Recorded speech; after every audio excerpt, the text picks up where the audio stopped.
उसी टाइम पर British government ने देखा कि यहाँ पर इंडिया में लैंग्वेज के बैरियर की वजह से काफ़ी सारे प्रॉब्लम हो रहे थे, और हिंदी और पर्शियन जो उर्दू लैंग्वेज थी वो ज़्यादातर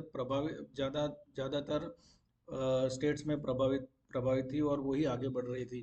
तो ब्रिटिश गवर्नमेंट ने ये देखा कि अगर इंडिया को हमारे कंट्रोल में रखना है तो हमारी भाषा के हिसाब से और हमारे एजुकेशन सिस्टम के हिसाब से चलना पड़ेगा।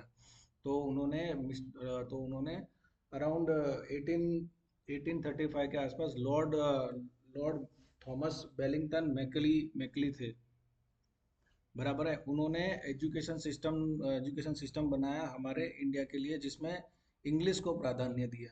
और इसी की वजह से आज हम लोग इंग्लिश हमारे एजुकेशन सिस्टम में और हमारी डेली लाइफ में इंग्लिश का ज़्यादा इन्फ्लुएंस है, और हम लोग इंग्लिश को प्राधान्य देते हैं। ये सबसे बड़ी बात है कि जब हमारी लैंग्वेज इंग्लिश थी नहीं, बराबर है, फिर भी ब्रिटिश ने हम पे इंग्लिश को थोप दिया with the help of lord Macaulay, जिसने आईपीसी भी बनाया, इंडियन पिनल कोड भी उसी ने बनाया था।